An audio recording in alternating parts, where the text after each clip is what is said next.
कहा जाता है कि पांडवों ने अज्ञातवास के दौरान किशनगंज आबाद किया, जिसकी निशानी के तौर पर भीमतकिया, कीचकवद और अर्जुन भिट्टा जैसी जगहें आज भी आबाद हैं। पाल वंश के जमाने में ये पूरा इलाका सूर्यपुर के नाम से मशहूर रहा, जो बाद में बनते बिगड़ते सुरजापुर हो गया। यहां बसने वाले हिंदू और मुसलमान दोनों सुरजापुरी कहलाने लगे। यहां की बोली सुरजापुरी बोली कहलाई। यहां तक कि यहां का आम सुरजापुरी आम के नाम से मशहूर हुआ।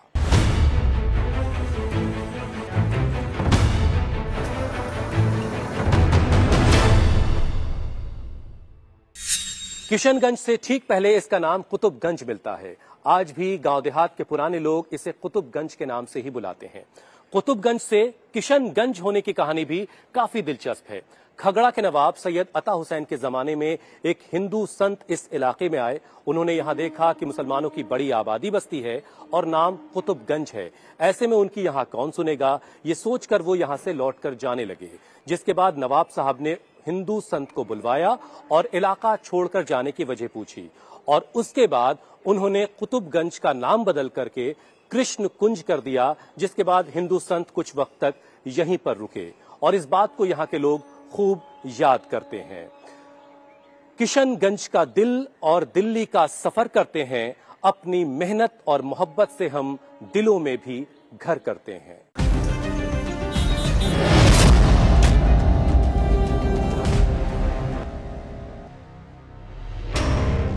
सीमांचल में किशनगंज वो सीट है जहां कांग्रेस जीत की हैट्रिक लगा चुकी है। 2014 और 2019 की मोदी लहर में भी राहुल गांधी की पार्टी ये सीट बचाने में कामयाब रही, लेकिन इस बार मुकाबला त्रिकोणीय और टफ है। कांग्रेस की तरफ से मोहम्मद जावेद, जेडीयू की तरफ से मास्टर मुजाहिद आलम और ओवैसी की पार्टी एआईएमआईएम की तरफ से अख्तरुल ईमान चुनावी मैदान में ताल ठोक रहे हैं। क्या इस बार मोदी नीतीश की जोड़ी कांग्रेस का ये गढ़ ढहाने में कामयाब होगी? यहां का मुसलमान मोदी को कितना पसंद करता है, ओवैसी फैक्टर कितना असर डालने वाला है, ये जानने के लिए हम किशनगंज के ग्रामीण इलाकों तक पहुंचे। हिंदुस्तान के आखिरी मुगल बादशाह और 1857 के गदर के चीफ कमांडर बहादुर शाह जफर का किशनगंज से एक रिश्ता है। ये एक पुरानी, करीब 200 बरस पुरानी ये मस्जिद है और बहादुर शाह जफर ने इस मस्जिद में, किशनगंज के सिंघिया की इस मस्जिद में नमाज पढ़ी थी। दरअसल कहानी यह है कि गदर को कुचलने के कोशिश में अंग्रेजों ने जब बहादुर शाह जफर को गिरफ्तार किया, फिर वो दिल्ली से लेकर के उन्हें रंगून जा रहे थे। उनका काफिला यहां सिंघिया गांव में रुका और यहीं पर बहादुर शाह जफर ने उसके बाद नमाज पढ़ी और इसके बाद फिर अंग्रेज उनको रंगून लेकर के गए। बहादुर शाह जफर से अंग्रेज इस कदर खौफजदा थे कि 1862 में उनकी इंतकाल के बाद उनकी कब्र के निशान तक मिटा दिए गए और 132 बरसों बाद कुछ निशानियां मिली, जिससे पता चला कि ये बहादुर शाह जफर की कब्र है और फिर उसको बेहतर शक्ल में लाया गया। हमारे प्रधानमंत्री नरेंद्र मोदी खुद वहां तक जा चुके हैं। उससे पहले डॉक्टर मनमोहन सिंह गए। पूर्व राष्ट्रपति डॉक्टर एपीजे अब्दुल कलाम भी बहादुर शाह जफर के मजार तक होकर के आए हैं।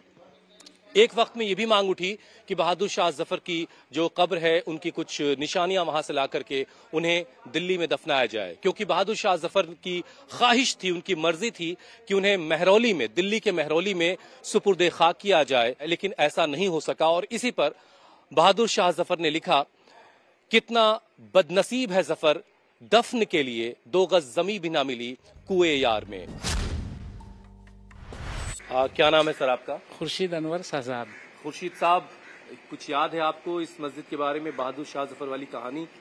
जी, हमारे जो अब्बा और वाली साहब वो लोग फरमाते थे कि जब बहादुर शाह जफर को बंगाल से अरेस्ट करके रंगून ले जाया जा रहा था, तो उन्होंने, वो असर का वक्त था, तो असर के वक्त असर की नमाज इस मस्जिद में अदा की। क्या नाम है आपका? मेरा हाजी अब्दुल हमीद नाम है। जावेद साहब सांसद है ना आपके? जी, यहाँ के सांसद हैं। कुछ काम हम करवाया उन्होंने यहाँ? तो सिंगिया में जैसे वो एक लाइट दिए हैं यहाँ, मास क्यों, कौन सा लाइट है ना, टावर, हाँ वो दिए हैं। इसके अलावा और कहाँ कोई काम है?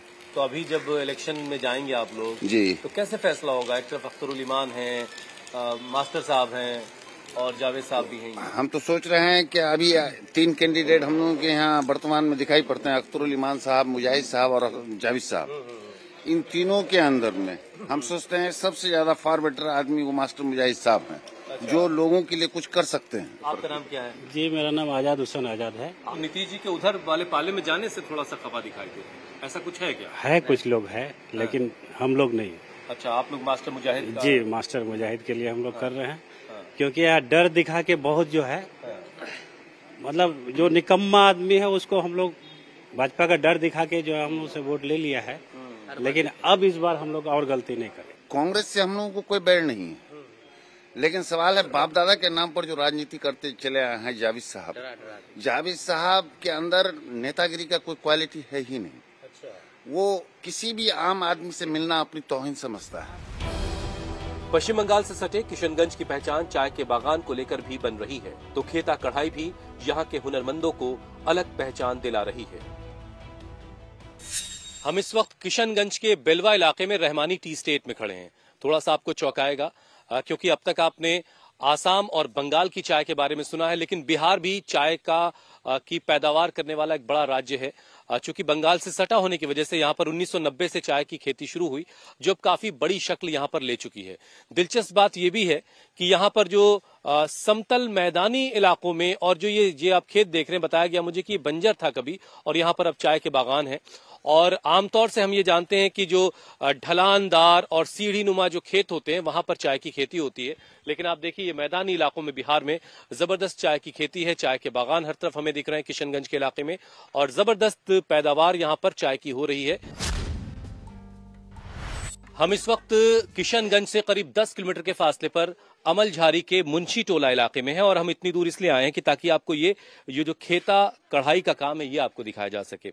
आप देखिए ये पुराने कपड़े पर तागे के जरिए ये काम हुआ है, और ये पेड़ की आप देखें इसमें डिजाइन बनाई गई है, और ये जरा देखिए आप, ये कुछ इस तरीके से ये खेता कढ़ाई कहलाती है। गूगल ने भी इस काम को इतनी कदर दी कि डूडल के जरिए इनके काम को सलाम किया आपने, और जो बिहार का कला संस्कृति मंत्रालय है वो भी जो है इस काम की कदरदानी कर चुका है, और ये अभी काम हो रहा है। इसमें देखिए ये पुराने कपड़े पर तागे के जरिए इसमें कढ़ाई होती है, और फिर कुछ इस तरह से बन के तैयार होता है। ये तागे रखे हुए हैं और ये काम हो रहा है। नाम क्या है आपका? सायदा खातून। सायदा खातून। ये एक कितने दिन में बना के तैयार कर लेंगी आप? 1 महीना। 1 महीने में बनकर तैयार हो जाएगा जी। अच्छा, ये खुद के लिए बना रही हैं या बाजार में बेचने के लिए? जी ना, अपना खुद के के लिए। अच्छा, तो ये इससे कमाई का कोई जरिया नहीं है? ना, या कमाई जरिया नहीं है। अच्छा, एक एनजीओ है जो इस इलाके में लोगों से इस काम को करवाती है, और फिर ये प्रोडक्ट जो है बाजार में बेचा जाता है, जिससे इनकी माली मदद भी हो पाती है। गेटवे ऑफ नॉर्थ ईस्ट के नाम से मशहूर किशनगंज में 68% मुसलमान और 31% हिंदू वोटर हैं, यानी हिंदू आबादी इस सीट पर अल्पसंख्यक है। आजादी के बाद से अभी तक यहाँ सिर्फ एक बार ही हिंदू प्रत्याशी LL कपूर 1967 में जीत हासिल कर सके हैं। हम इस वक्त किशनगंज के चूड़ी पट्टी इलाके में हैं, और ये पीछे जो जामा मस्जिद आप देख रहे हैं, करीब 150 वर्षों से ये जामा मस्जिद आबाद है, और इधर बाईं तरफ इमामबाड़ा है जो मरकजी ड्योढ़ी के नाम से यहाँ पर जाना जाता है। कुछ लोग हैं यहाँ, अभी नमाज बस खत्म हुई है, उनसे हम जरा बात करते हैं और समझते हैं कि किशनगंज ने पिछले कुछ वक्त में कितनी तरक्की की है, कितनी बेहतरी यहाँ पर इन इलाकों में हुई है। नाम क्या है सर आपका? सरवर इमाम कुम्मी। सरवर इमाम कुम्मी साहब, पिछले 5 सालों में आपका किशनगंज कितना बेहतर हुआ, कैसा है अभी?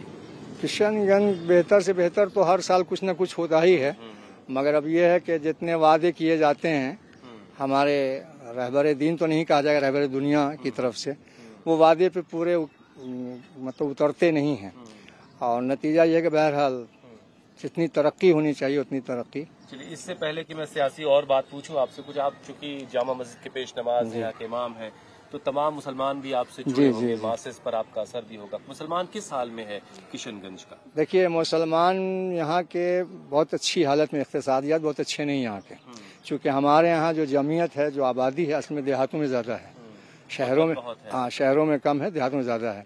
दूसरी बात हम ये कहें कि चूंकि अक्सरियत मुसलमानों की यहाँ, जिसको लोग कहते हैं सिकंद कश्मीर है, इससे बहुत से लोगों का जो जहन जो परागंदा हो गया, ये सोचते हैं कि साहब तो हिंदुस्तान का ही हिस्सा जी है। नहीं, कश्मीर में चूंकि मुसलमानों की आबादी ज्यादा है, वहाँ आतंक हमेशा आतंक करते रहे, आतंकवादी करते रहे, लिहाजा यहाँ भी ऐसा होगा, इस किस्म की बात नहीं है। आपका क्या नाम है सर? सैयद अत्तर अब्बास। अतर साहब क्या करते रहे? मैं पेशे से वकील हूँ, किशनगंज सिविल कोर्ट में प्रैक्टिस करता हूँ। बहुत उम्दा। तो जरा सा आप ये समझाइए कि जो CAA नोटिफाई हुआ, इससे आपके वोट देने के तरीके में कुछ बदलने वाला है क्या?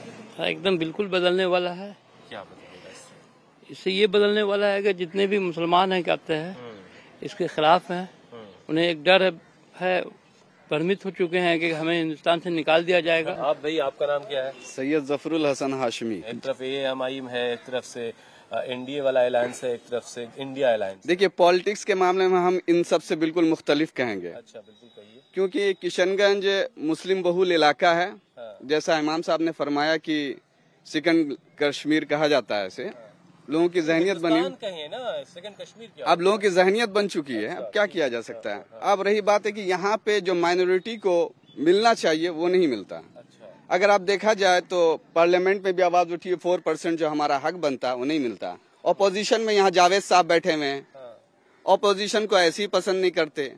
अब स्टेट में नीतीश साहब बैठे हुए हैं। ये आप कह रहे हैं कि यहाँ से सांसद आपके कांग्रेस के हैं, सेंटर में मोदी जी बैठे हैं, इसलिए और स्टेट में भी ऑपोजिशन है। अच्छा, तो अब रही बात जहाँ तक दोहरी मार झेल रहा है किशनगंज, रही बात लोगों की, तो हमें तो आदत सी हो गई ऐसे जीने की। हम तो पंचर लगाने वाली कौम है, पंचर लगा के जिएंगे। नेपाल और बांग्लादेश से सटे किशनगंज में घुसपैठ को बीजेपी लगातार मुद्दा बनाती रही है, जिसका फायदा आसपास की सीटों पर बीजेपी को जरूर मिला, लेकिन इस सीट पर नुकसान ही हुआ है। हम इस वक्त किशनगंज के आजाद चौक इलाके में, कुछ लोग यहाँ पर हैं, जरा उनसे समझते हैं कैसा काम धाम हुआ इलाके में। नाम क्या भाई आपका? मेरा नाम मोहम्मद अली अंसारी है, मैं एडवोकेट हूँ। अली अंसारी जी। क्या है आप? मैं एक एडवोकेट हूँ। एडवोकेट हैं जी। तो वकील साहब, सबसे पहले आप जरा CAA के मामले को समझा दीजिए कि क्या है ये भाई, और इससे क्या फर्क पड़ने वाला है? देखिए, CAA जो है वो एक तरह का चैनल है। CAA के बाद आएगा NRC के बाद आएगा और ये पूरा पैकेज मुसलमानों के लिए, ये मुसलमान के लिए नुकसान है, लेकिन CAA उतना नुकसान दे नहीं है। अच्छा। और हमको NRC से भी डरने का जरूरत नहीं है। ये सिर्फ डरा रहा है मुझे। अच्छा। हम डरने वाले नहीं हैं। अच्छा। ये हमारा है देश और हमारा ही रहेगा। बिल्कुल आपका है, बिल्कुल आपका है। और वोट देने के तरीकों में कुछ बदलाव होगा क्या इसका CAA से? नहीं, ये जो इलेक्शन है, मैं इसको थोड़ा सा तफसील चला। ये इलेक्शन 1952 वर्सेस 2024 का लड़ाई है। कैसे जरा कंपैरिजन? देखिए, जब हमारा संविधान बना 2050 में। अच्छा, संविधान बचाने की लड़ाई। ये संविधान, एक तरफ संविधान तो बदलने वाले हैं, एक तरफ संविधान बचाने वाले हैं। आपका नाम क्या है? बब्बन नाम है सर। तो ये बताइए कि जिस संविधान को बचाने की बात यहाँ से हो रही है, तो क्या यहाँ पर मोहब्बत की दुकान का बहुत जोर है? यानी राहुल तेजस्वी के नाम लिया जा रहा है ज्यादा, या फिर नीतीश मोदी की जोड़ी की ज्यादा बात हो रही है, या फिर ओवैसी साहब की बातें हैं यहाँ पर? देखिए, जो संविधान की जो बात बोल रहे हैं भाई, संविधान तो हमको नहीं बचाना है। संविधान जिसको बचाना बचा, हमको पहले अपना जिस्म बताना है। कभी भी मेरा मॉब लिंचिंग हो सकता है, पहले हमको बच जाएंगे तो इंशाल्लाह संविधान भी बचेगा। रही बात दाढ़ी टोपी की वजह से दिक्कत होती है क्या? बहुत दिक्कत होती है। आप तो मीडिया है, आप तो सब समझते हैं सर। आप तो देख रहे हैं कि दिल्ली के सड़कों पे लात मारा जा रहा है, वो अमित शाह की सरकार में। बोलने वाला कौन है? कोई नेता बोलने को तैयार नहीं है। सिर्फ एक ही नेता जो ओवैसी साहब भी बोलते हैं। कोई भी मॉब लिंचिंग होगा तो ओवैसी साहब बोलेगा, ना कि ये लोकल MP हमारे जावेद साहब बोलेंगे। आपका नाम क्या भाई? जी, फरत आलम। फरत आलम साहब, आपकी नजर में क्या बेहतर भाई, ट्रायंगल मुकाबला होने जा रहा है यहाँ पर? एक तरफ ईमान साहब है, मुजाहिद साहब है, फिर जावेद आजाद आपके सिटिंग है। जी नहीं, ट्रायंगल तो नहीं होगा। जो भी होगा यहाँ पे 1 साइडेड होगा। अच्छा, 1 साइडेड? जी, किशनगंज में जब भी कोई भी ताकत जीता है तो वो सेकुलर होना चाहिए। जहाँ पूरा हिंदुस्तान अब इस सांप्रदायिकता की तरफ है। AIMIM जो है, इत्तेहादुल मुस्लिमीन जी, ये सेकुलर है। जी, ये देखिए सेकुलर नहीं है, इसको हम सेकुलर नहीं मानते हैं। अच्छा।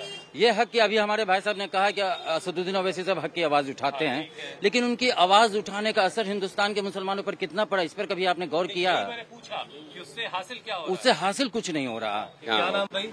मुशफिक खान। मुशफिक, क्या कह रहे हैं आप? ओवैसी साहब हैं यहाँ पर? बिल्कुल, यहाँ पर इस बार जो किशनगंज लोकसभा सीट है वो 110% AIMIM जीतेगी। अच्छा जी। और उसका मैं आपको एकदम सही डेटा बता रहा हूँ। बता रहे मास्टर साहब ले जा रहे हैं। वो उनकी अपनी प्रक्रिया है। मास्टर साहब कहीं नहीं है, लड़ाई में नहीं है बिल्कुल। अच्छा ठीक है, इस बार अख्तरुल ईमान 110% जीत के जा रहे हैं वो। इस बार AIMIM की क़यादत मजबूत हो रही है। फर्क से मैं कहना चाहूँ, मेरा नाम मोहम्मद मुन्ना आलम हुआ। मुन्ना आलम जी। और इस बार मैं फर्स्ट वोटिंग करूंगा और MIM को ही दूंगा।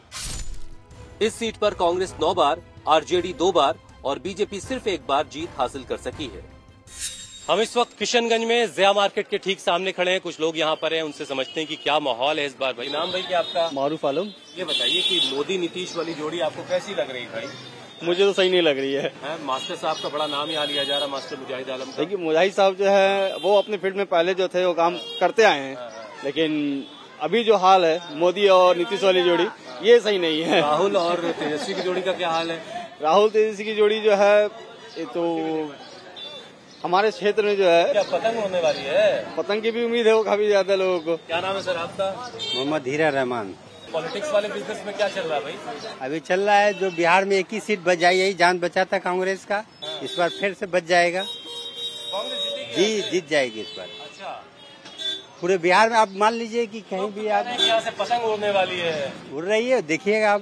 पहले भी उड़ रही थी, पहले उड़ा 5 को, ऐसी बात नहीं। अब इस बार उड़ेगी। किशनगंज में विकास को लेकर मुसलमान इस बार मुखर है।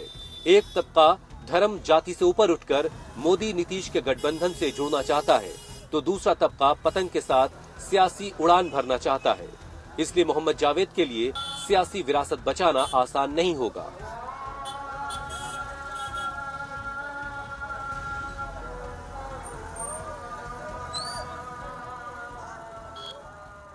हम इस वक्त किशनगंज के सौदागर पट्टी के मेन बाजार में हैं। आप देखिए ईद के खैर मकदम की जबरदस्त यहाँ तैयारियां हैं, खूब खरीदारी हो रही है और बाजारों में जबरदस्त रौनक है।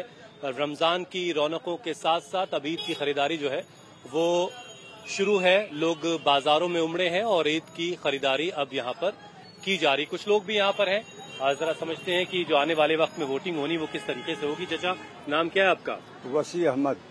वसी साहब काम हम सब ठीक चल रहा है? हाँ सब अल्लाह का शुक्र है। अब बहुत जल्दी आपको वोट करना है जी, है ना? तैयारी हो गई इसकी? तैयारी क्या है सर? कुछ उलझा तो नहीं है मामला? कोई मजबूत लोग हैं? नहीं, एकदम कोई मजबूत बात नहीं है। हमारा कुरान खुद कह रहा है कि जिस हुकूमत में रहो उसके वफादार बन के रहो। हुकूमत से वफादार रहो कि वतन से वफादार रहो? वतन से भी वफादार हुआ सर। आपका नाम क्या है सर? मेरा नाम ताहा यूसुफ है। बीजेपी ये दावा करती है कि जो योजनाएं हैं वो सबको मिल रही है, उसका फायदा सबको मिल रहा है, तो वो वोट की शक्ल में वापस भी लौटेगा। तो आप देखिए, हम इसमें तो ये नहीं कह सकते कि वोट की शक्ल में पहुंचेगा, मगर जो उन्होंने योजनाएं निकाली उसमें राशन सबको मिल रहा है, सबको मिल रहा है, गैस सबको मिल रहा है, काम सारा हुआ है। अच्छा, पूरा काम हुआ है। तो नीतीश मोदी वाली जोड़ी आपको पसंद है? हम तो कहते हैं कि सरकार जो भी हो, अगर हमारे युवाओं को और हमारे जितने यहाँ पे कारोबारियों को अगर फायदा मिलता है इनसे, तो वोट उन्हीं को करना चाहिए। मतलब प्रायोरिटी रोजगार है? प्रायोरिटी रोजगार है सर। रोजगार है तो सब कुछ है। जी सर। तो कौन है पहली पसंद फिर? ताहा यूसुफ की ट्रायंगुलर है सर। अच्छा। जैसे हमारे खालिद सरफराजी साहब ने कहा कि ये ट्रायंगुलर फाइट है सर। तो इक्के दबाइएगा यूसुफ भाई। बटन अगर मेरे हिसाब से दबाइएगा तो सर, काम के अगर इस पे देखिएगा तो हम तो बोलेंगे यहाँ से मास्टर मुजाहिद साहब निकलना चाहिए। अच्छा, जेडीयू। जी सर। आपका नाम सर? मंजूर खान सर। मंजूर साहब, ओवैसी का साहब का यहाँ पर है कुछ? नहीं, ऐसा बात नहीं है हजरत। ओवैसी हो कोई हो, जो विकास करेंगे उनके तरफ। नहीं, तारीख लिखी थी लेकिन तारीख पे खरा नहीं उतरा कोई। आप देखें ओवैसी साहब के सारे विधायक इधर उधर चले गए, तो ओवैसी साहब तारीख लिख के किए क्या हमारे लिए? तारीख उनका तो सब चैप्टर क्लोज हो गया। ये जो मोहब्बत की दुकान खुली है, मोहब्बत की दुकान तो हम लोग 2 बार सुन चुके हैं। मोहब्बत की दुकान को 2 बार सुने हैं। अब इस बार विचार करेंगे इनके बारे में कि इनकी मोहब्बत की दुकान कितना हम लोग को आगे बढ़ा रहा है, नहीं बढ़ा रहा है। क्या नाम भैया आपका? शब्बर रज़ा अंसारी। सियासत की दुनिया में क्या चल रहा है, कुछ पता है? सियासत की दुनिया में अभी बहुत माहौल अभी गर्म चल रहा है। गर्म चल रहा है जी। किसका ज्यादा गर्म, किसका थोड़ा कम गर्म? पार्टी में हमको अच्छे लगते हैं ओवैसी साहब का पार्टी। अच्छा। AIM का पार्टी, क्योंकि जी वो एक कैंडिडेट अच्छे हैं और वो सबके बारे में बोलते हैं, अच्छी बात कहते हैं। और जो ये नीतीश कुमार जी हैं, कभी बीजेपी, कभी जदयू, कभी बीजेपी, कभी जदयू, ये अलट पलट करते इधर बदलू हैं। किशनगंज गरीबों का दार्जिलिंग है तो बिहार का चेरा पूंजी भी कहा जाता है, जहां बारिश आफत बनकर बरसती है और पानी बाढ़ की शक्ल में हर साल तबाही मचाता है। जहां के ज्यादातर लोग खेती किसानी के सहारे हैं, तो शेर शाहवादी परिवारों में खेता छपाई भी रोजगार का एक बड़ा जरिया है। कभी जूट की खेती इस इलाके की पहचान हुआ करती थी, लेकिन वो अब बीते जमाने की बात हो चुकी है। आज के वक्त में चाय के बागान, अनानास, ड्रैगन फ्रूट और मक्के की खेती ने इस इलाके में खुशहाली जरूर लाई है, लेकिन आज भी यहाँ के लोग रोजगार की तलाश में अपना घर बार छोड़ने के लिए मजबूर हैं। विकास की दौड़ में पीछे छूट चुके किशनगंज के लोगों के लिए ये रोशनी बस एक दिलासा है और यहाँ के लोगों ने हालात के साथ जीना सीख लिया है। मजा है कैद में लेकिन तुझे रिहा होना पड़ेगा, तुझे ए जिंदगी आखिर फना होना पड़ेगा। किशनगंज से कैमरा पर्सन फरमान मलिक के साथ मैं हुसैन रिजवी, इंडिया टीवी के लिए।